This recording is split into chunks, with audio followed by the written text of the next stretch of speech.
warahmatullahi wabarakatuh. Waalaikumsalam warahmatullahi wabarakatuh. Alhamdulillahi rabbil alamin. Ni'matu wa lahul fadlu wa lahul thana'ul hasan. Salawatullahil barrir rahim wal malaikatil muqarrabin ala sayyidina Muhammad wa ala alihi wa sahbihi at-tayyibin at-tahirin. Allahumma la sahla illa ma ja'altahu sahla wa anta taj'alul hazna idza syi'ta sahla. Allahumma arzuqna al-ikhlasa fil niyyati wal qawli wal amal. Udzakkiru nafsi wa iyyakum bi ikhlasin niyyah lillahi tabaraka wa ta'ala. Amma ba'du.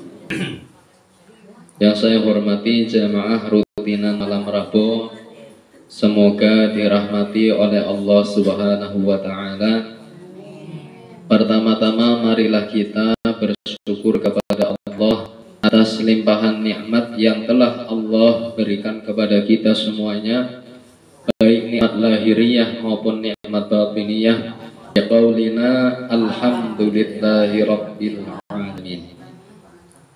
Salawat serta salam kita haturkan kepada Nabi yang telah menunjukkan jalan keselamatan, Nabi yang telah mengajarkan akhlakul karimah, yaitu Nabi kita Muhammad sallallahu alaihi wasallam. Alhamdulillah, pada malam ini rame pada kumpul kabeh. Alhamdulillah. Jadi kalau saya dan istri kula panjenengan kok tidak hadir, terus pengennya ngoprak-ngoprak, ya. Bukan karena kita menginginkan majelisnya rame, bukan mencari jamaah supaya di sini rame, ya, saingan dengan majelis yang lainnya. Saya tidak ada niat seperti itu. Tidak ada niat memperbanyak jamaah supaya saingan dengan majelis-majelis yang lain. Tidak ada niat seperti itu. Tetapi yang saya harapkan dan yang saya inginkan adalah kebaikan yang kembali kepada saya dan istri serta kembali kepada panjenengan semua.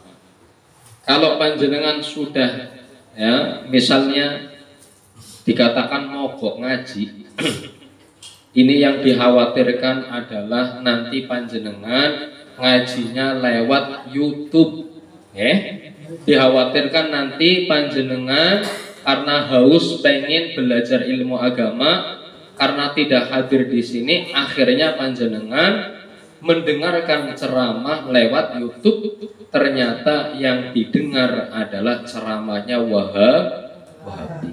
Tanpa panjenengan sadari, ternyata menjerumuskan dan menyesatkan tanpa panjenengan sadari. Ini dampak ketika panjenengan tidak hadir langsung di dalam majelis ilmu Ahlus Sunnah wal Jamaah. Karena ketika semakin sedikit majelis ilmu Ahlus Sunnah wal Jamaah, sedangkan pada dasarnya umat Rasulullah cinta terhadap ilmu agama, karena tidak menyediakan tempat majelis ilmu Ahlus Sunnah wal Jamaah, sedangkan kelompok di luar Ahlus Sunnah wal Jamaah memperbanyak majelis-majelis dan bahkan pangampunten memberikan iming-iming, ya, yang sangat luar biasa, diberi uang, pesangon dan sebagainya. Maka yang terjadi adalah umat Nabi ini digerogoti dan diambil satu persatu oleh serigala, ya. Niatnya pengen menuju surga, tapi karena salah dalam memilih guru, akhirnya malah justru dijerumuskan di dalam neraka tanpa disadari, tanpa disadari. Sehingga saya khususnya ya sangat ya peduli sebenarnya supaya panjenengan itu istiqomah, ya istiqomah supaya nopo Bu, supaya panjenengan akidahnya terbentengi, ya. Supaya akidahnya ahlus sunnah wal jamaah, ya. Supaya faham secara hukum mana yang halal, mana yang haram. Yang halal ya kita cari, yang haram kita hindari. Nah ini pentingnya daripada belajar ilmu agama, karena pada bulan Rajab, jadi nanti materinya tentang masalah mukjizat Rasulullah Sallallahu Alaihi Wasallam. Sebelum kita membahas dan mengkaji tentang mukjizat Rasulullah, mari kita berdoa bersama-sama supaya hajat-hajat kita dikabulkan oleh Allah Ta'ala, supaya urusan-urusan kita dimudahkan oleh Allah Ta'ala, baik urusan duniawiyah maupun urusan ukhrawiyah. Dan semoga apa yang menjadi cita-cita kita, apa yang menjadi ya diperjuangkan, semoga dimudahkan oleh Allah Subhanahu wa Ta'ala. Saya punya hajat, saya dan istri saya punya hajat, ya bisa membangun tempat yang lebih nyaman untuk panjenengan semuanya, ya. Jadi ngajinya misalnya hujan enggak kecipretan air hujan. Terus kemudian hidangannya juga nanti mungkin setelah ngaji bisa mungkin prasmanan. Amin. Ya ini hajat saya ngayal dulu ya. Niat dulu gitu kan. Jadi nanti ngajinya nyaman, walaupun sampai jam 1 nggak terasa, sampai jam 2 nggak terasa, gitu kan? Ya, atau nih. Jadi ya kita berdoa bersama-sama supaya hajat-hajat kita dikabulkan oleh Allah. Bismillahirrahmanirrahim. Ya Rabbi bil Mustafa balligh maqasidana waghfir lana ma madha ya wasi'al karami. Ya Rabbi bil Mustafa balligh maqasidana واغفر لنا ما مضى يا واسع الكرم. مولاي صل وسلم دائما أبدا على حبيبك خير الخلق كلهم. يا ربي بالمصطفى بلغ مقاصدنا واغفر لنا ما مضى يا واسع الكرم. هو الحبيب الذي ترجى شفاعته لكل هول من الأهوال مقتحم. يا رب بالمصطفى بلغ مقاصدنا واغفر لنا ما مضى يا واسع الكرم. محمد سيد الكونين والثقلين والفريقين من عرب ومن عجم. يا رب بالمصطفى بلغ مقاصدنا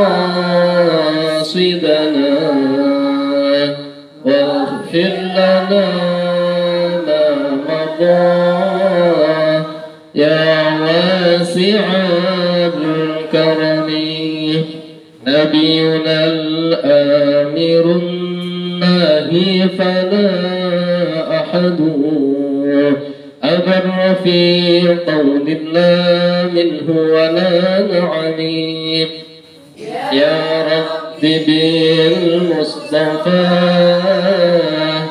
بلغ مقاصدنا واغفر لنا ما مضى يا واسع الكرم. Pada malam ini kita akan mengkaji dan membahas apa itu mukjizat. Sebagian orang menyalahartikan dan menyalahletakkan istilah mukjizat tidak pada tempatnya.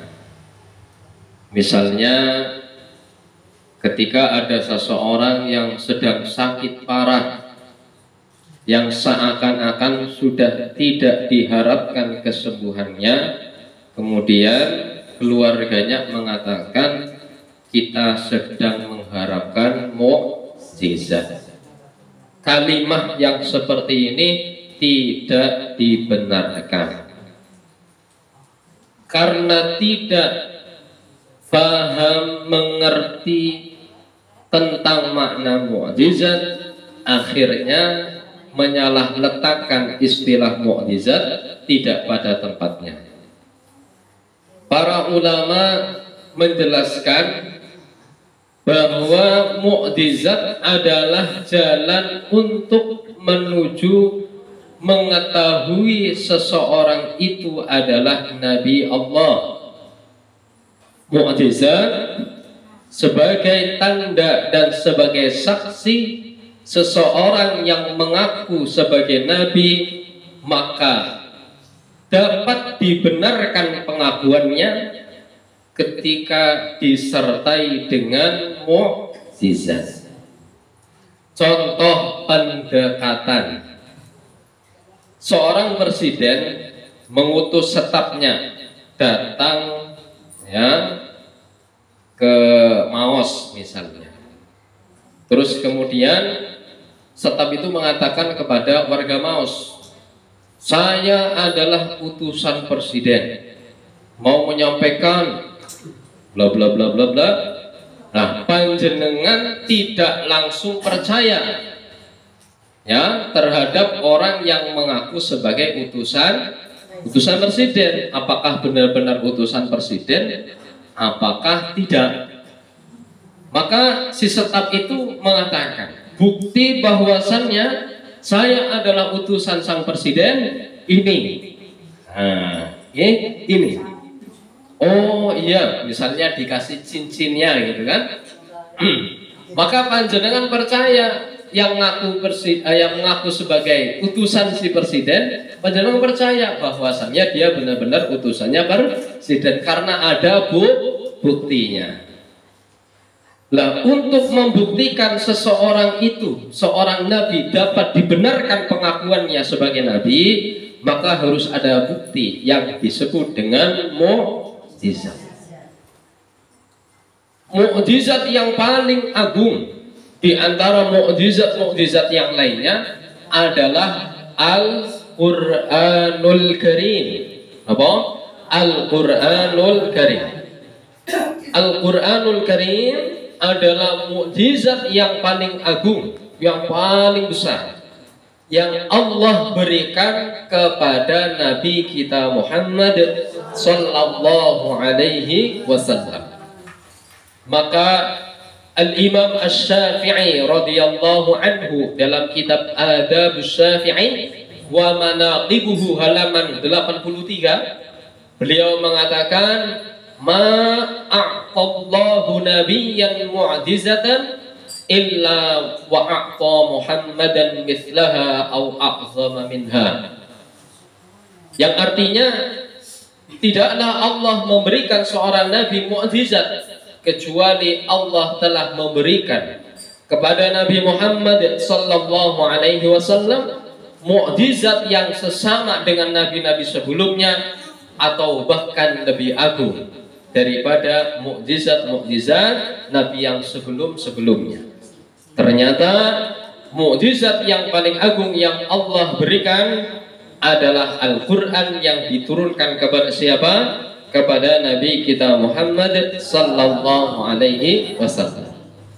Barang siapa yang tidak mau mempelajari tentang mukjizat-mukjizatnya Kanjeng Nabi, maka sungguh dia adalah orang yang sangat sembrono, orang yang pepeka.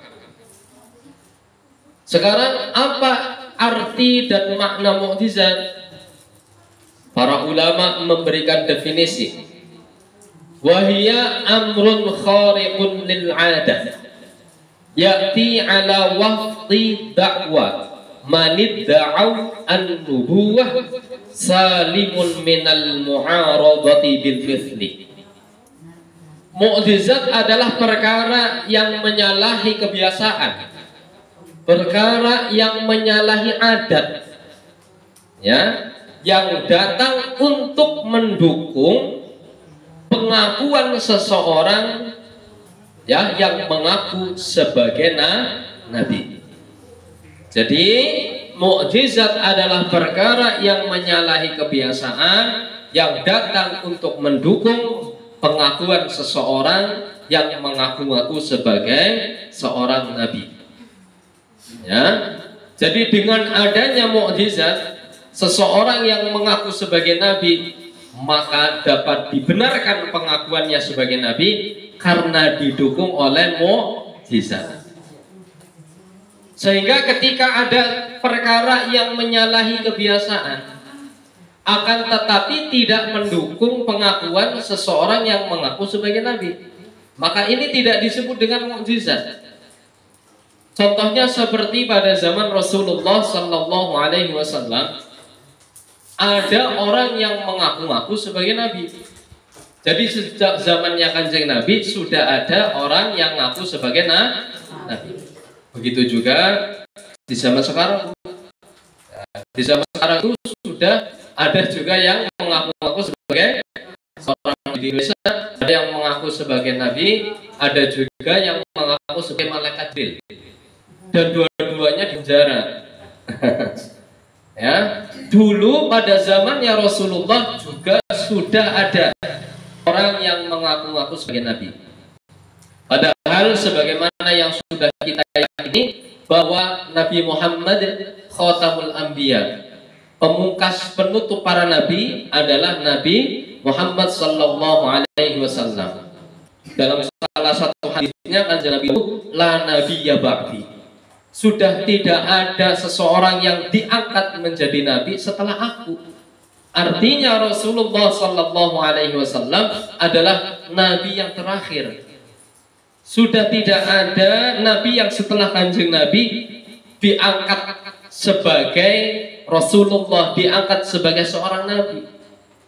Bahkan Nabi Isa alaihi salatu wassalam ketika turun ke dunia, ya, beliau membawa syariatnya Kanjeng Nabi.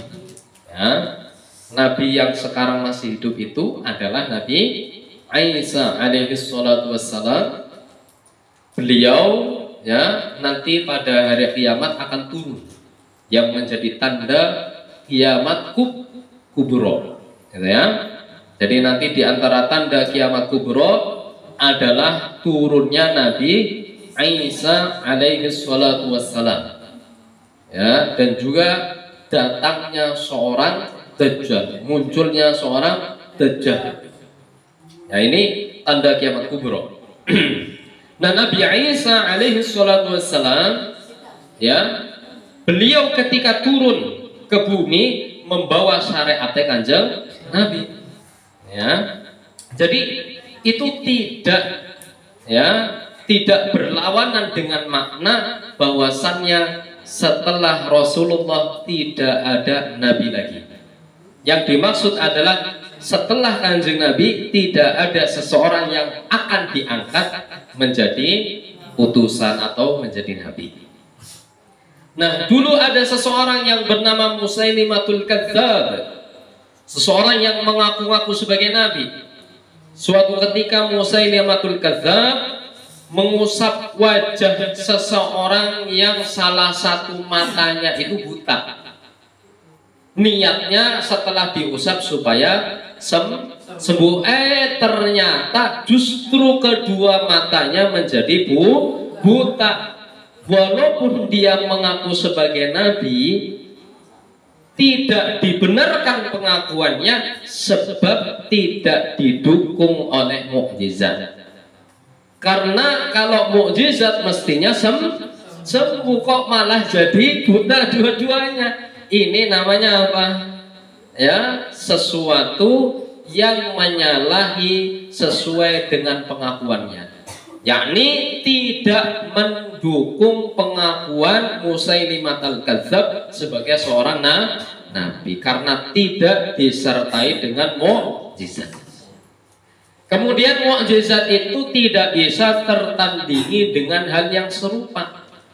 Ya, tidak bisa tertandingi dengan hal yang serupa. Ya. Jadi orang-orang yang menentang Allah, yang menentang Rasulnya, mereka tidak akan bisa menandingi mukjizat para nabi Allah Subhanahu wa taala. Berbeda dengan sihir, apa? Berbeda dengan sihir. Kalau sihir itu bisa tertandingi dengan sihir yang lain. Ada orang yang disantet, ya, buangnya melendung gede, disantet kelawan sihir dengan menggunakan sihir. Maka itu bisa tertandingi dengan sihir yang lain. Dukun lawannya dukun. Sihir dengan sihir itu bisa tertandingi. Tapi kalau mukjizat tidak bisa tertandingi. Nah, niki mukjizat. Jadi perkara yang menyalahi kebiasaan. Sehingga kalau ada sesuatu yang menakjubkan, yang mengherankan, tetapi tidak sampai menyalahi kebiasaan, maka tidak disebut dengan mukjizat.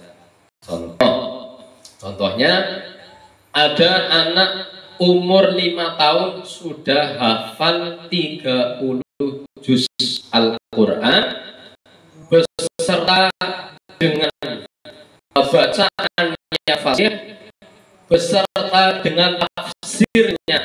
Jadi jangan kalau mendengar ada anak umur 5 tahun sudah hafal 30 juz, bacaannya bagus, fasih sesuai dengan tajwid, terus kemudian faham makna Al-Quran, panjenengan pasti akan mengatakan ini luar biasa, menakjubkan. Tapi ini tidak menyalahi kebiasaan, karena banyak anak-anak kecil yang seumuran, ya, 5 tahun itu sudah hafal 30 juz, ya, tapi sesuatu yang ajib, sesuatu yang luar biasa, namun tidak sampai menyalahi kebiasaan, maka ini tidak disebut dengan mukjizat. Jadi panjenengan jangan sampai mengatakan ini mukjizat gara-gara umur 5 tahun sudah hafal 30 juz.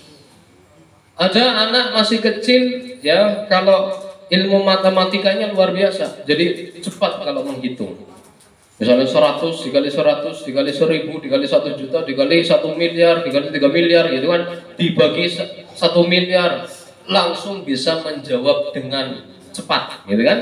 Ini sesuatu yang luar biasa, tapi tidak menyalahi kebiasaan, maka tidak disebut dengan mukjizat. Jelas? Wa kadzalika ma kana khariqan lakinnahu lam yaqtarin bi ta'wan nubuwah al khariq allati tazharu ala aydil awliya atba'il anbiya fa innahu laysa bi mu'jizatin bal yusamma karamatan. Begitu juga tidak disebut dengan mukjizat, sesuatu yang menyalahi kebiasaan, tetapi tidak disertai dengan pengakuan kenabian. Seperti sesuatu yang luar biasa atau khariqul adah yang muncul, yang tampak dari tangan-tangan para wali-walinya Allah. Wali-walinya Allah itu adalah orang-orang yang mengikuti para nabi dengan sempurna. Maka ini tidak disebut dengan mukjizat, tetapi disebut dengan karomah. Jadi misalnya seorang wali Allah bisa terbang, bisa jalan di atas air, maka ini disebut dengan karomah. Orang yang bisa terbang, ini kan sesuatu yang menyalahi kebiasaan. Umumnya manusia tidak bisa terbang.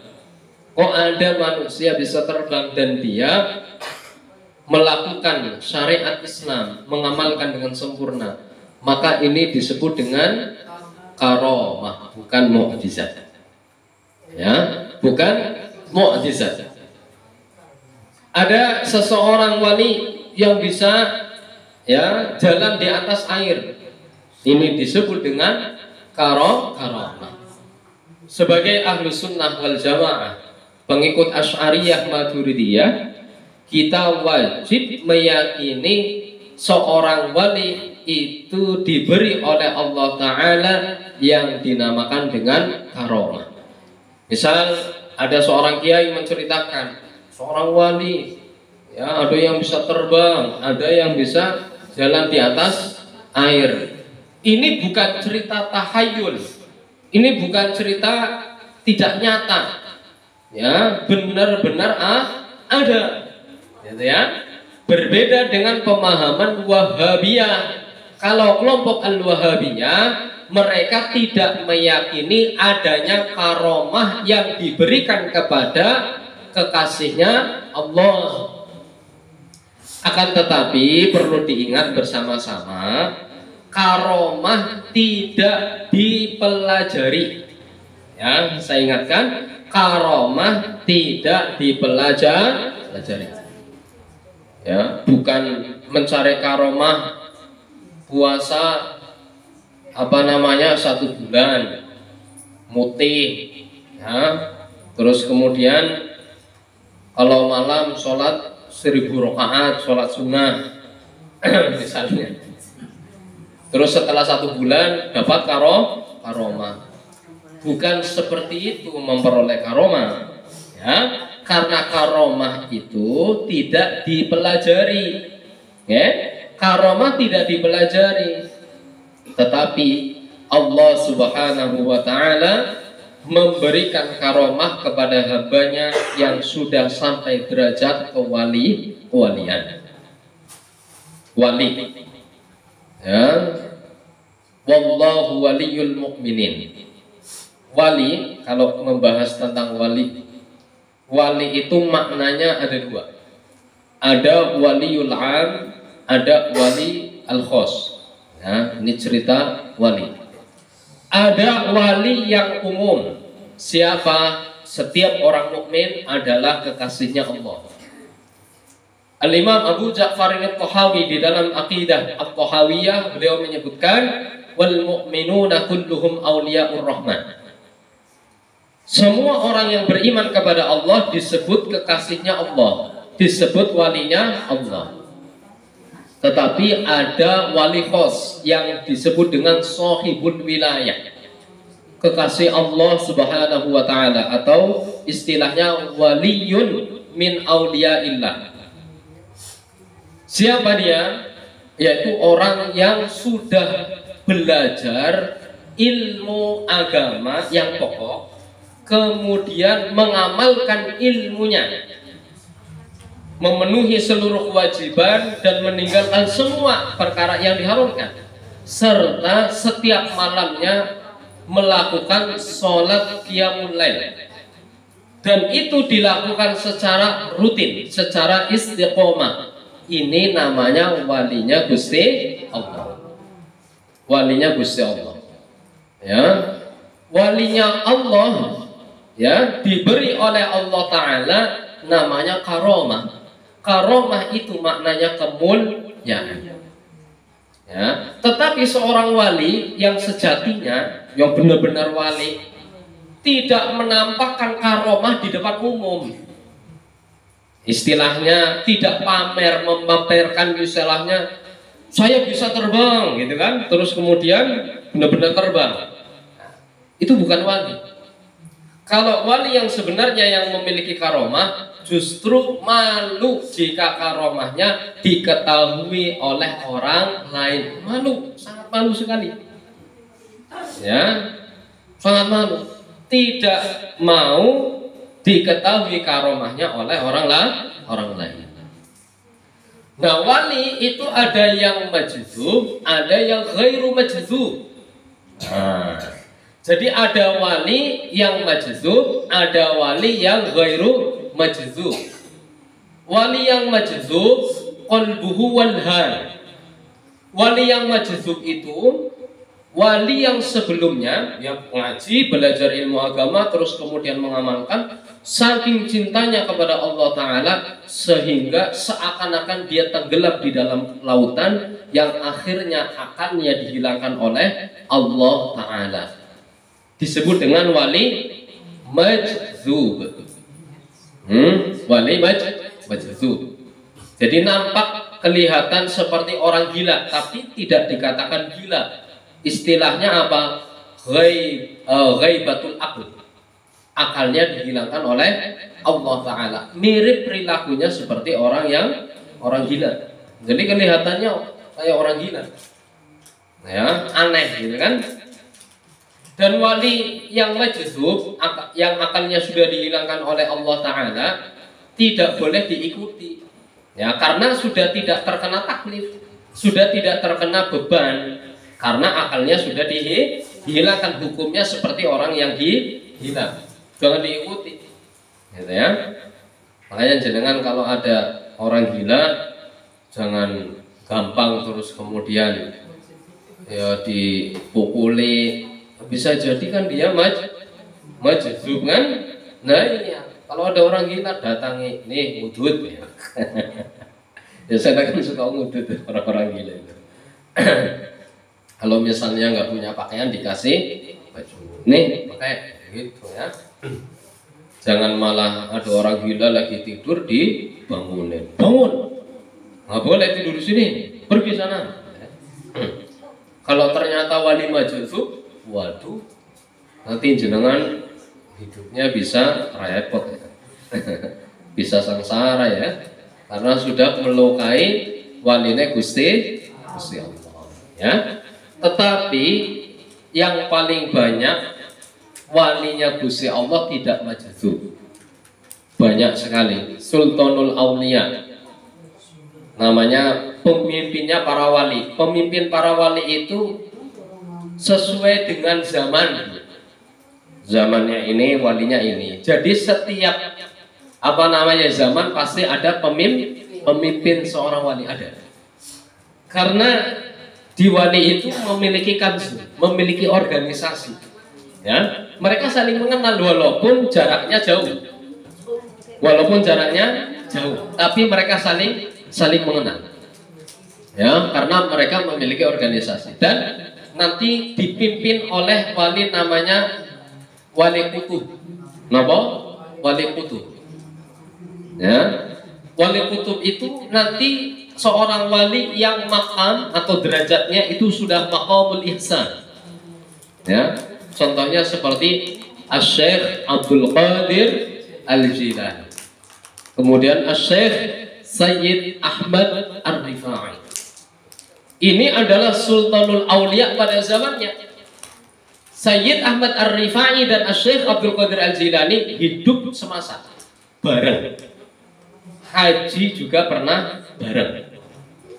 Ya, makanya kalau di tahlil, di tawasul itu, ya, kalau di Indonesia yang paling masyhur siapa yang disebutkan? Asy-Syaikh Abdul Qadir Al-Jilani, kan? Khususun ila ruhi Sayyid Asy-Syaikh Abdul Qadir Al-Jilani, kan?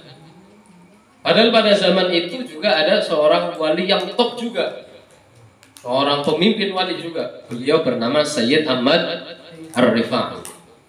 Nah, kedua ya pemimpin wali ini juga mendirikan thariqah. Syekh Abdul Qadir Al-Jilani mendirikan thariqah yang disebut dengan thariqah Al-Qadiriyah. Terus kemudian Sayyid Ahmad Ar-Rifa'i mendirikan thariqah yang disebut dengan thariqah Ar-Rifa'iyah. Nah, ini wali-wali top ya. Nah, kita ya orang-orang biasa gitu. Jadi gandol para wali ngoten kok. Makanya ngajinya singkan. Ya harus seperti itu ya. Jadi paham makna daripada gandoli ngoten niku. Karena nanti ketika seseorang itu hendak masuk surga itu berkelompok-kelompok, Bu. Napa? Berkelompok-kelompok. Lan jenengan melu jamaah undi, ikut kelompoknya siapa gitu loh. Oh, saya ikutnya kelompoknya kiai ini. Nah, kiai ini bilang orang tahu ngaji. Tapi saestu bahwa nanti berkelompok-kelompok. Kalau dari jalur thariqah saya, thariqahnya adalah Ar-Rifa'iyah, Sayyid Ahmad Ar-Rifa'i. Terus kemudian sampai bertemu Asy-Syaikh Abdullah Al-Harari. Terus kemudian diturunkan kepada muridnya yaitu Asy-Syaikh Jamil Halim Al-Husaini, kemudian Asy-Syaikh Husam Qaraqiro. Terus kemudian kepada murid-muridnya lagi, nyambungnya ke situ. Tapi Bu, saya itu dalam ngaji ya tidak mengatakan guru saya ini gitu kan. Yang jenengan lihat ya yang sekarang gitu aja. Cuma ini lagi bahas tentang siapa yang kita gandoli atau niku. Ya. Bon. Jadi wali itu ada yang wali majdzub, ada yang wali ghairu majdzub. Ya, niku pembahasannya luas banget ya tentang masalah wali. Maka ada makalah la yu'rafu al-waliyyu illa bil wali. Seseorang wali tidak diketahui kewaliannya kecuali wali yang lain. Gitu ya. Jadi tahu antara wali, oh kamu wali, ini wali. Ada juga yang tidak tahu dirinya wali, tahu dirinya wali karena diberitahu oleh wali yang lain. Ada yang seperti itu. Ini terkait tentang masalah bab wali. Ya. Jadi ketika ada sesuatu yang menyalahi kebiasaan tetapi muncul dan nampak dari tangan-tangan para kekasih Allah, maka disebutnya dengan istilah karamah. Al-istiqamatu ainul karamah. Kalau yang beredar itu kan kalimatnya al-istiqamatu alfu karamah gitu kan. Khairun min alfi karamah gitu ya. Istiqamah lebih baik daripada 1000 karamah. Ada redaksi yang seperti itu. Tapi yang saya ambil dari guru itu al-istiqamatu ainul karamah. Istiqomah itu adalah karamah. Karamah itu istiqomah, walaupun tidak mesti karamah bentuknya istiqomah. Istiqomah adalah karamah. Jadi melihat sosok seorang pendai itu adalah dilihat dari sisi istiqomahnya. Karena istiqomah ainul karamah. Istiqomah itu adalah karamah. Terus wa kadzalika laisa bil mu'jizah mal yustata'u mu'aradatuhu bil mithli ya. Tadi sudah dijelaskan, tidak juga disebut dengan mukjizat ketika sesuatu yang menyalahi kebiasaan tetapi bisa tertandingi. Seperti contohnya sihir itu sesuatu yang menyalahi kebiasaan. Ya, tetapi bisa tertandingi dengan sihir yang lain. Ya. Mukjizat terbagi menjadi dua. Ada mukjizat yang muncul setelah diminta oleh kaumnya. Jadi kaumnya itu meminta, jika panjenengan benar-benar seorang utusan Allah yang nanti aku imani, maka harus bisa melakukan seperti ini. Ya. Ada juga mukjizat yang muncul tanpa diminta. Yang pertama, seperti halnya kaumnya Nabi Shalih. Ya, kaumnya Nabi Shalih meminta supaya Nabi Shalih bisa memunculkan onta beserta dengan anaknya dari batu yang besar. Jadi kaumnya itu mengatakan kepada Nabi Shalih, "In kunta nabiyyan mab'utsan ilaina." Jika panjenengan benar-benar seorang nabi yang diutus oleh Allah Ta'ala kepada kita, linu'mina bika, supaya kami beriman kepadamu, fa'akhrij lana min hadhihi sakhrah naqatan wa fasilaha. Maka ya, keluarkanlah unta beserta dengan anaknya dari batu yang besar ini. Batu itu benda mati. Benda mati berarti tidak bisa melahirkan, you know, tidak bisa melahirkan. Namanya benda mati, batu, ya tidak bisa dikatakan melahirkan. Nah, karena Shalih itu adalah benar-benar nabinya Allah, akhirnya apa? Nabi Shalih mengeluarkan onta beserta dengan anaknya dari batu yang besar. Fandahasu wa amanu bi. Maka para kaumnya Nabi Shalih tercengang dan juga beriman kepada Nabi Shalih, bahwasannya Shalih adalah utusannya Allah Ta'ala. Ini mukjizat yang muncul setelah diminta oleh kaumnya. Karena kalau seandainya Shalih itu dusta atas pengakuannya sebagai seorang nabi, niscaya Nabi Shalih tidak akan mampu mengeluarkan ya onta beserta dengan anaknya dari batu yang sangat besar itu. Karena Nabi Shalih itu mampu mengeluarkan onta beserta dengan anaknya dari batu yang besar, maka tetaplah terjadilah hujah argumentasi kepada kaumnya Nabi Shalih, yang mana tidak ada luang kecuali membenarkan apa yang diakui oleh Nabi Shalih. Karena akal yang sehat itu mengatakan bahwa seseorang yang mampu mengeluarkan onta beserta dengan anaknya dari batu yang sangat besar yang disertai dengan pengakuan sebagai nabi, ini jelas dapat dibenarkan pengakuannya sebagai seorang nabinya Gusti Allah. Nah, niki mukjizat yang muncul setelah diminta. Terus ada contoh-contoh mukjizat ya yang lain yang terjadi sebelum Nabi Muhammad Sallallahu Alaihi Wasallam. Tadi sudah dicontohkan mukjizatnya Nabi Shalih. Contoh mukjizat yang lain seperti Nabi Ibrahim alaihi salatu wassalam tidak terbakar oleh api, bahkan bajunya pun tidak terbakar.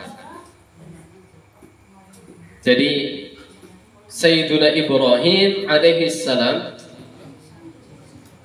mengharapkan dan menginginkan supaya kaumnya meninggalkan agama yang batil dan mengikuti agamanya Nabi Ibrahim, yaitu agama Islam.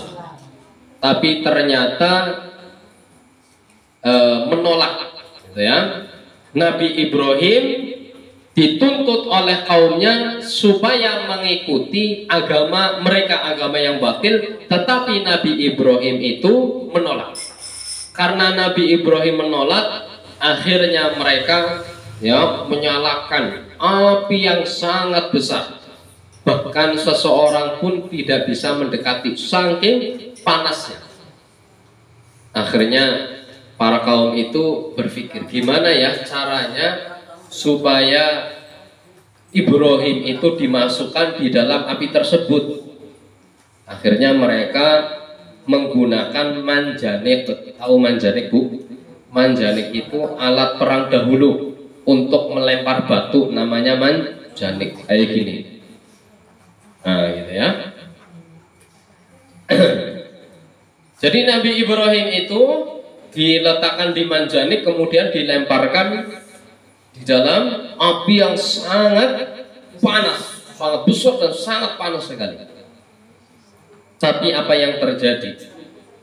Allah Subhanahu wa ta'ala menyelamatkan Nabi Ibrahim. Fakanatin nar bardaw wa salaman alaihi. Api yang asalnya panas kemudian menjadi dingin dan menjadi penyelamat Nabi Ibrahim. Bahkan bajunya saja tidak terbakar. Yang terbakar hanya tali ikatnya saja, karena Nabi Ibrahim diikat. Bajunya tidak terbakar sama sekali. Ini bukti mukjizatnya Nabi Ibrahim. Ini bukti api hakikatnya tidak bisa membakar. Hakikatnya yang membakar adalah Allah Ta'ala. Karena Allah tidak menghendaki api itu membakar Nabi Ibrahim, maka api itu malah menjadi dingin. Terus mukjizatnya Nabi Musa alaihi salatu wassalam.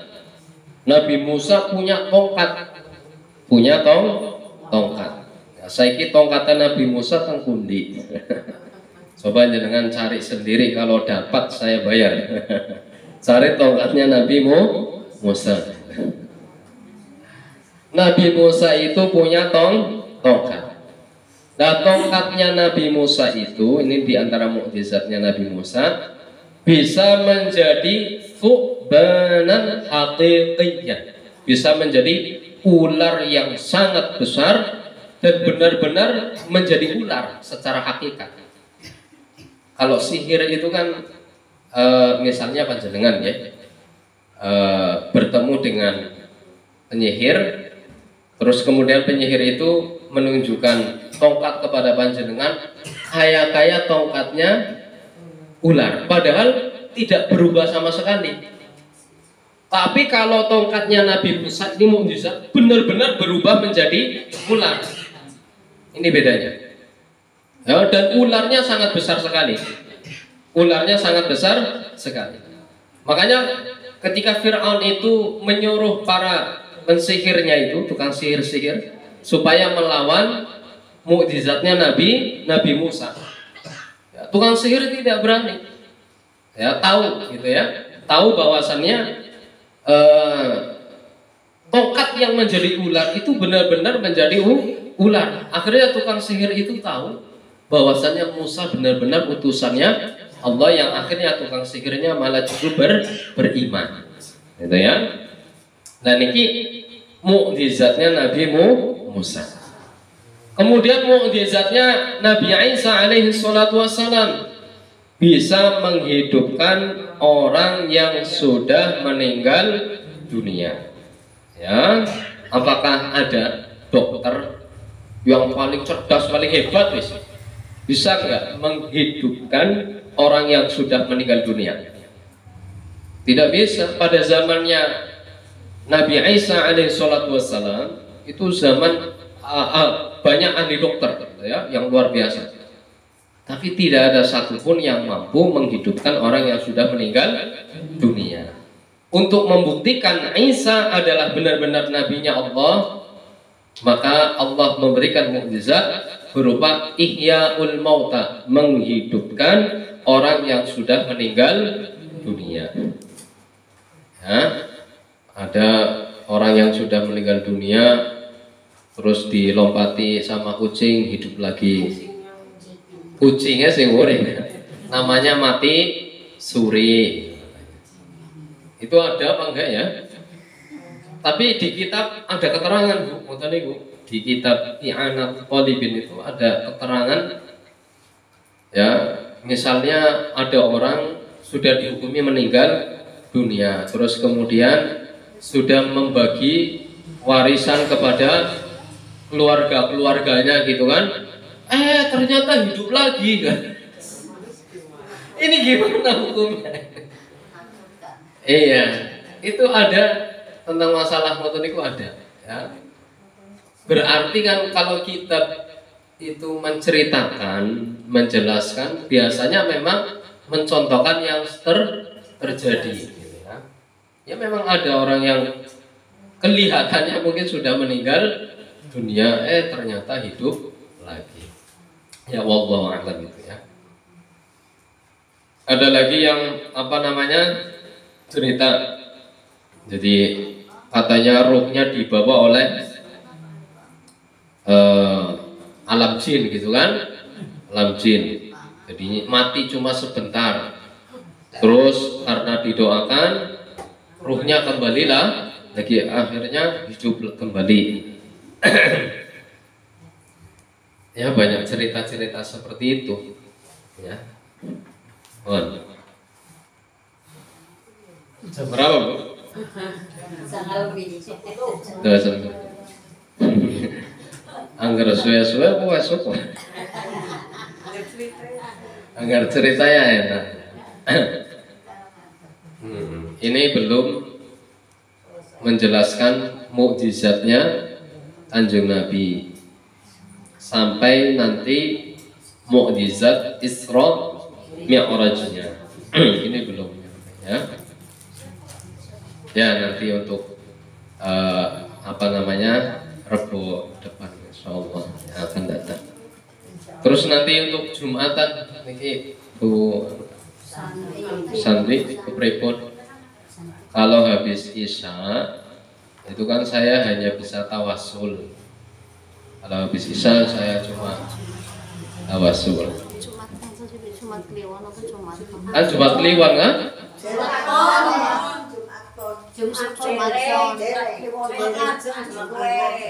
Besok Jumat Pon, bukan Jumat Kliwon.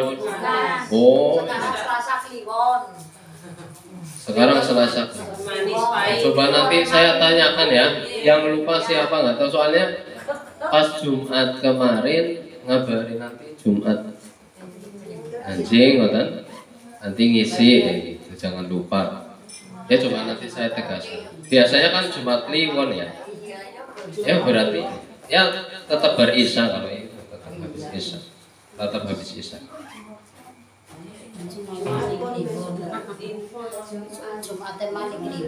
Jumat baru Kliwon ya.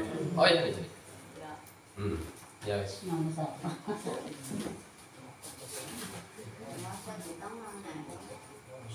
Ya. Semoga bermanfaat untuk kita semuanya dan semoga menjadi amal baik kita semua, menjadi bekal amal baik, bekal kita di akhirat ya. Kita tutup bersama-sama dengan bacaan tahlil. La ilaha illallah, Allahumma salli ala sayyidina Muhammad wa ala alihi wa sahbihi wa sallim. Rabbi ighfirli wa lil mu'minina wal mu'minat. Walhamdulillahi rabbil alamin. Assalamualaikum warahmatullahi wabarakatuh.